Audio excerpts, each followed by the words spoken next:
Hello, everybody. It's so good to have Christmas on the horizon and 2021 in view. So it's really going to be fun to go out of this year into the next year. But before we do, I want to learn some lessons. I want to make sure I get all I'm supposed to get out of this episode of 2020. We shared last week about the difference between having a head knowledge of God and a heart knowledge of God, and how the toughest journey is the 18 inches from your mind to your heart, and how the Pharisees that were surrounding Jesus were all about the intellectualism and not about the heart knowledge of God, and Jesus came to be life to them. Now, after this episode with those religious rulers of that day, Jesus finds himself after some time in John chapter 6 is where we're at now, where he goes up onto the mountain and people are following him because he's doing so many miracles. And I want to share with you today about the miracle of multiplication, and how sometimes we limit God, and we need to understand that God is a God of multiplication, not just addition. And I want to share with you those principles out of this story in John chapter 6. It's the famous story that we remember about the feeding of the 5,000. Now it's 5,000 men, so it could be up to 15,000 people. That's the Moda Center in Portland, full of people. That is a massive crowd of people. And Jesus fed them. I want to just look at this miracle with me in John 6, 1 through 13. Sometime after this, Jesus crossed into the far shore of the Sea of Galilee, that is the Sea of Tiberias. And a great crowd of people followed him because they saw the signs he had performed by healing the sick. And then Jesus went up on a mountainside and sat down with his disciples. The Jewish Passover festival was near. When Jesus looked up and saw the great crowd coming to him, he said to Philip, "Where shall we buy bread for these people to eat?" He asked this only to test him, for he already had in mind what he was going to do. Philip answered him, it would take more than half a year's wages to buy enough bread for each one to have a bite. Another of his disciples, Andrew, Simon Peter's brother, spoke up. "Here's a boy with 5 small barley loaves and 2 small fish, but how far will that go among so many?" Jesus said, "Have the people sit down." There was plenty of grass in that place, and they sat down. About 5,000 men were there. And then Jesus took the loaves, gave thanks, and distributed to those who were seated as much as they wanted. And he did the same with the fish.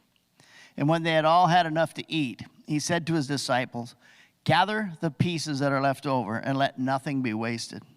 So they gathered them and filled 12 baskets with pieces of 5 barley loaves left over by those who had eaten. This is such a miracle of such astounding magnitude, because he had thousands of people sitting there waiting for food.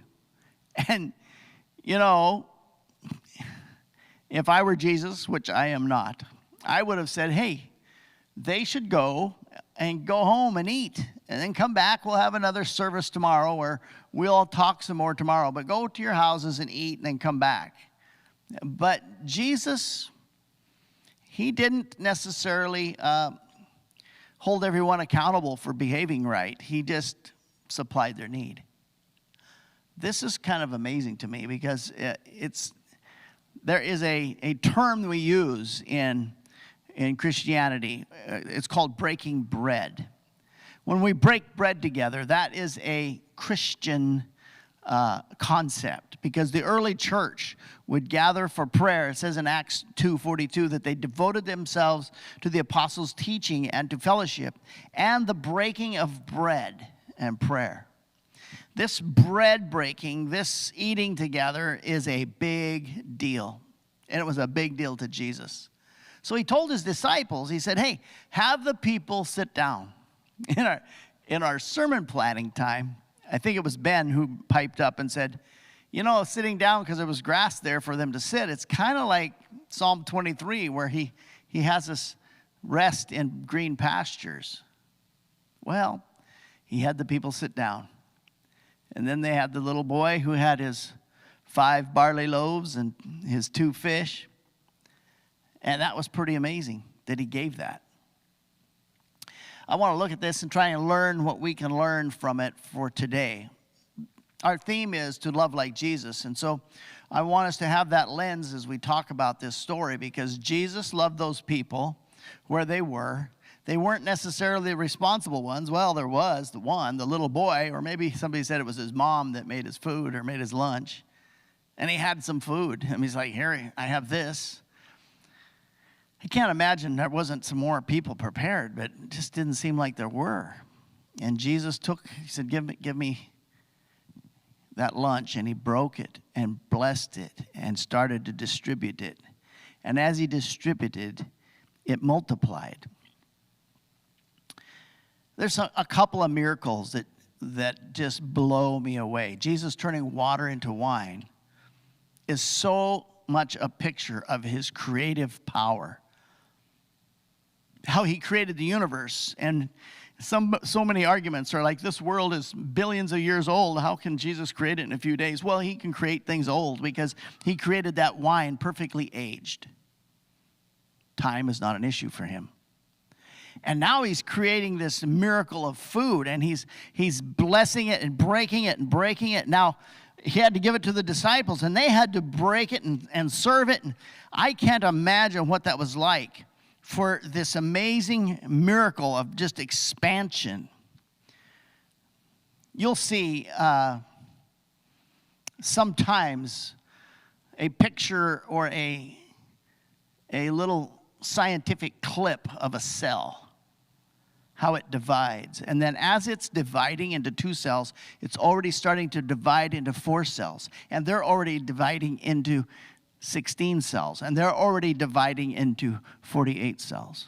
And there's a cool video you can watch on YouTube about a cell, single cell, and it's a time warp thing where it turns into a salamander in just like 5 minutes. You watch this take place. Because it's the multiplication of creation that God has in the DNA of this world, in the DNA of the bread, in the DNA of everything that gives us life. It's when Jesus touches things, it doesn't just get bigger, it multiplies and expands. And life becomes exponential, not just, a little addition. Well, I want to talk about that today because Jesus did a couple of things in this miracle that we can know about and we can take home to us. Because Jesus served beyond expectations. These people didn't deserve free lunch. They didn't deserve it. They actually weren't the needy people. I mean, they could have brought food from their homes. They had jobs. They had wherewithal to do it on their own. But here they were, so enthralled with Jesus and his teaching that they stayed with him. Some people said it had been like days when they were following him. Well, they were hungry. And either we had to send them home or feed them in a miraculous way. So many times we want to take the easy route and just take the way that is so practical. Well, let's send them all home or call in a food truck. Jesus said, no, have them sit down. Give me what you have, and then watch the miracle of multiplication takes place. And Jesus served them all. He served the ones that didn't deserve it. He served people in that group that weren't believers. He served people that were just there hanging on, because it talks later in how they were just following him for just the miraculous signs. And Jesus served all of them, from the very devoted disciples to the people that were just on the fringes. He served beyond their expectations. They didn't have to have it. Sometimes we think we should deserve help. Oh man, am I so glad that I've had a lot of help in my life that I didn't deserve. I just didn't deserve. I wasn't planning ahead. I wasn't thinking very smart. I made mistakes. and yet I'm finding myself in need of help and somebody helps me. Or God bails me out and helps me. Wow. So you might be thinking, well, I don't deserve the miracle of God. Well, that's not about you're deserving a miracle of God. It's about you knowing you're a child of God and that he has you sit down and wait for what he's about to bring you. The miracle of multiplication. In fact, that brings me to my second thing I want to talk about is because addition falls short. It really falls short of multiplication. Let me explain it this way. Sometimes we live our life in such a way that we're trying to engage and work our way through. And I'm not saying we shouldn't have effort, but I'm just saying if we depend on our effort and getting ahead, we live in the realm of addition, not multiplication. If we try and just do more, add another job, add another relationship, add another, there's just things that we can add. Sometimes we add in our struggle to make it, just give it another 110%. Well, if we rest in God and say, Jesus, show me what to do, and then we start to stride with him and walk with him, our life then turns into a life of not just addition, but multiplication, where he takes his hands upon our lives and breaks us and multiplies it and feeds the people around us. It's an addition thing. It's what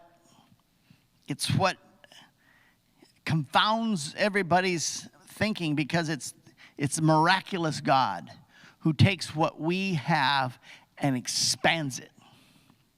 I know I told this story before, but I have to tell it again because it has so profoundly impacted my life on the faithfulness of God. We were building our sanctuary in Montana. We had built a big addition to our church. We were trying to raise money for it, and so we sent out a newsletter asking people to contribute to the process and see if they would like to give to the building and to the expansion of the building so that more people could come and sit and be a part of our church. And my wife's grandma, she's a retired missionary at this time, living in a trailer in McMinnville here, actually, and I think she was getting a total of $680 a month Social Security, if that.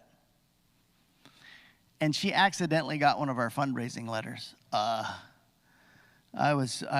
didn't know it went out to her, but I discovered that it had when we got a letter from Grandma Emily from McMinnville, Oregon, saying, little is much when it's in the hands of God. I feel so sorry that I can't contribute more, but I'm going to give what I can to your project. And she gave us a check for $25.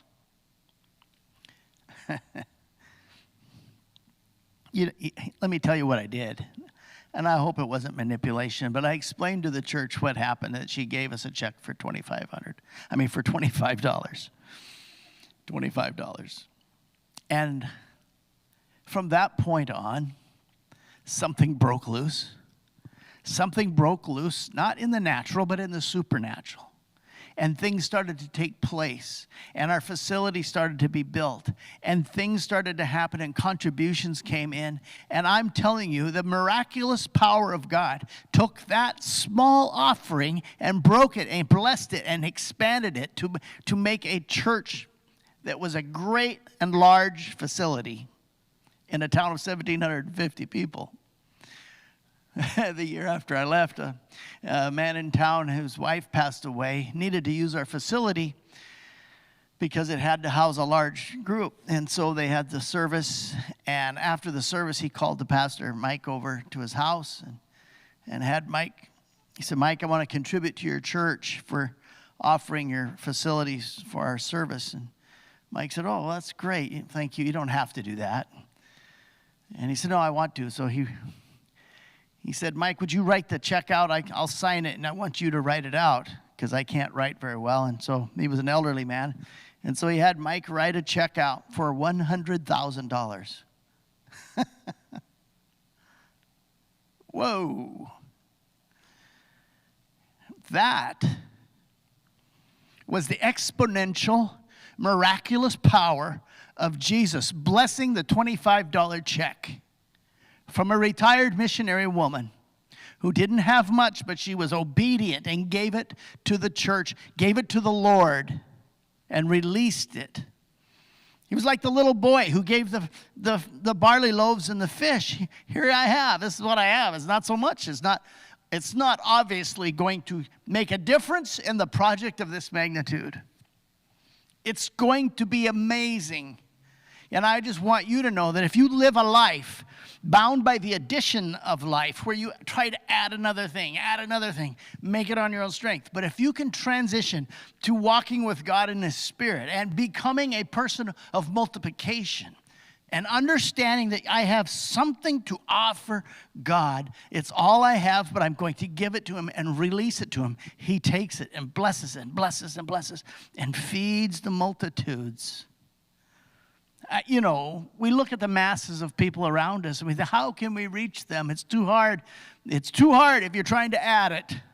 But it's not too hard if you understand the exponential multiplication principle of the Spirit of God and His kingdom. It's the same thing that when you plant a seed into the ground and it produces 100-fold. This is the kind of life God wants us to live, not just living a life of addition, hoping we can add another thing to make our life better. But surrendering to God and say, here I have all this, what I have, God, I'm going to give you. I'm going to let you have my life. I'm going to let you have my vocation, my family. I'm laying him at your altar. I'm giving him to you. Then you enter into the life of multiplication and get out of the way. It's going to be amazing. That's how God works. We're going to take communion in a little bit. And I want to understand this principle of the bread breaking that Jesus did, because he broke bread with his disciples at Passover right before he was crucified. And the early church broke bread with each other in fellowship. Breaking bread was a thing. It got started by Jesus producing this miraculous miracle, and then Jesus' hands breaking it and the disciples breaking it and serving it, and it being not just enough, but more than enough. So breaking bread's a big deal. And my third point is that it begins with releasing. There has to be a release from you to God for him to do the miracle in your life. If you hang on and you clutch and you try to make your life make sense and you try to make it all, and I appreciate you doing your best. It's great.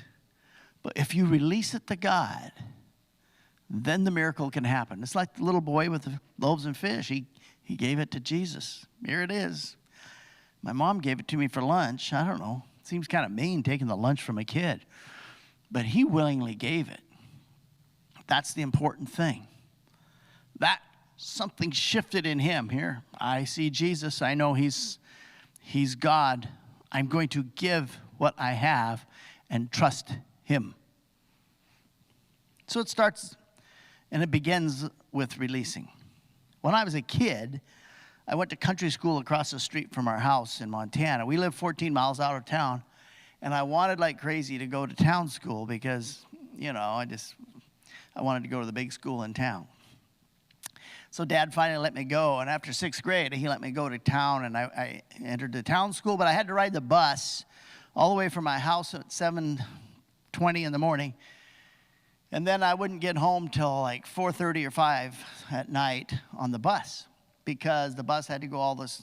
It was a long ways to town, 14 miles, and 4 of it was gravel. And we had to stop a lot. And I remember getting so hungry. I love that commercial, that Snickers commercial where a football player turns into Betty White, a whiny lady. And they say, you're not yourself when you're hungry. So they give him a Snickers bar, and he turns into himself again. Well, I remember getting off the school bus on days that Mom would make homemade bread. And our house, from the time I got off the school bus, was probably 100 yards away from where I got off. But I remember almost immediately when I got off the bus, smelling that nutty bread smell that is so amazing. It's homemade bread. There's nothing like it. There's no fragrance like it. And I remember getting off the bus, and I would bound into the house. And there on the shelf, on the counter, Mom would have all these loaves lined out where she had gotten them out of her little pans that she had kneaded, and she was buttering the tops of these things, and the melting butter was going down, and she would give me a big old thick slice and put some butter on it, some strawberry jam, glass of cold milk. Sorry about this. I know lunch is coming, so I shouldn't be saying these things. But there was something about that fragrance that just stirred in me an appetite for that bread. Jesus said later in the same chapter that I am the bread of life. I think he knew he was going to be broken for us. I think he knew, just like the boy gave everything he had to Jesus to perform this miracle, Jesus knew that he was giving all he had back to us and to the world. And there's something about the bread when you break it and you open it, and it begins, you know that aroma? You just break it open, and it wafts up. And it's so good. Whenever I take communion, I always like to break it, the little wafers. We have these little tasteless wafers that we call the bread. But I like to break it because I remember the fact that Jesus' body was broken for us. And that aroma of who he is and that life just becomes so real. Now, you might be living a life where you're going through something that is a breaking time. It is a time where it is painful and difficult. It's the broken bread. It's the aroma of life that escapes our lives when we become followers of Jesus that are so submitted to him and so yielded to him that aroma of Christ comes from us. Let's live a life of multiplication, a life not dependent on just adding things, but a life that is trusting the miraculous power of God.